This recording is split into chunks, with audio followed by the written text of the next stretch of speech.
Mr. Toastmaster, contest chair, fellow Toastmasters, and distinguished guests. How are you today?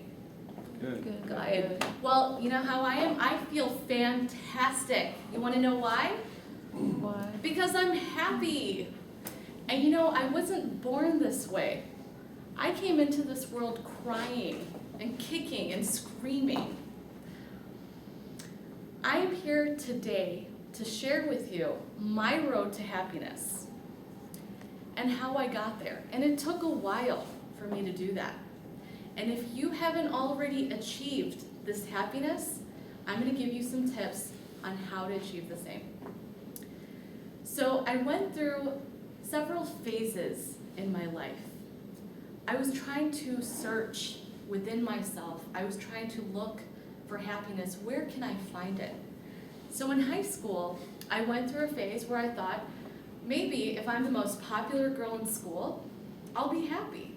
Well, I was popular, and I pleased everybody, and everybody was happy except me. So that didn't work. So in my 20s, I thought maybe I could achieve my happiness by, I don't know, keeping up with the Joneses. Are you guys familiar with that term, keeping up with the Joneses? It's where your neighbor buys a flat screen TV and you have to get the same flat screen TV or something bigger, or my friend gets a Coach bag and I have to get a $1,000 Prada bag. Well, that didn't make me very happy because it left me broke. And then in law school, I went through a phase where I thought, maybe I could accomplish, maybe I could finally find my happiness through my achievements and my accomplishments in life, right?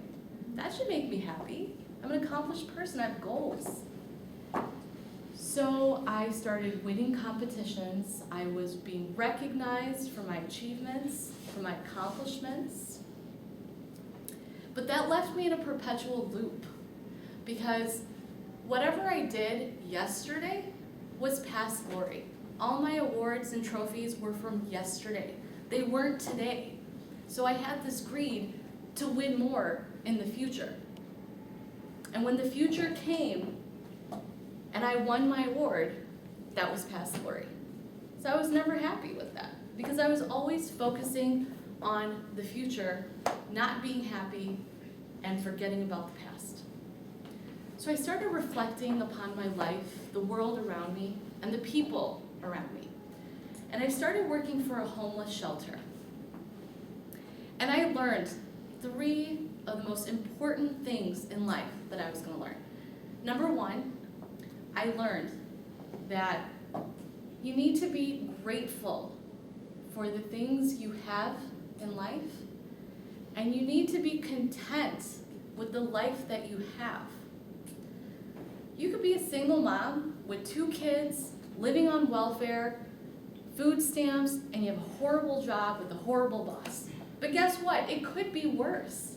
Because you know what? That single mom has food on the table, she has a roof over her head, she has 2 kids, and she has a job.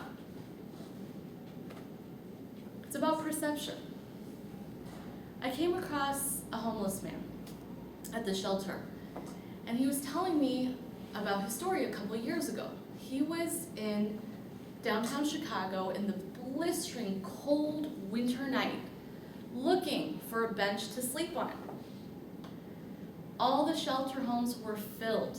There was no room. He had no money in his pocket. He had no children, no family, no friends. He had nothing. And he said, you know what, Sadia? I was still grateful. And I said, what can you possibly be grateful for? You had nothing. And he said to me, well, first, I had a warm coat. And number 2, I had hope. I had hope for a better future, a better tomorrow. Because a week prior to that, his friend, who was also homeless, had lost everything. He had lost hope, and he took his own life. The second thing I learned was that it's okay to own nice things, but don't let those nice things own you. Prioritize your life. Don't get stuck in the materialism. Know what is most important in life. Your family, your friends, your morals, your values, your faith. Things that are really important and matter in life over materialism. And the third thing that I learned, and I also give credit to my mother, who had taught me the same thing, is do not have any expectations from anyone or anything. What do I mean by that? What I mean by that is when you do an act of charity, do not expect a thank you. Do not expect a pat on the back, because you may not get it. But if you do get it, you'll be pleasantly surprised. Do the right thing because it's the right thing to do. If you do a fantastic job at work, do not expect a promotion from your boss. Do not even expect him to say, hey, good job, because you may not get it. Do not seek validation from other people out there, because the only person that validates you is you. So see, happiness is a choice that you make in life. It's a mindset. It is how you perceive the world around you and your own life. And that's why my favorite quotes are from this lady named Rita Gutori. And I'm going to leave you with these quotes.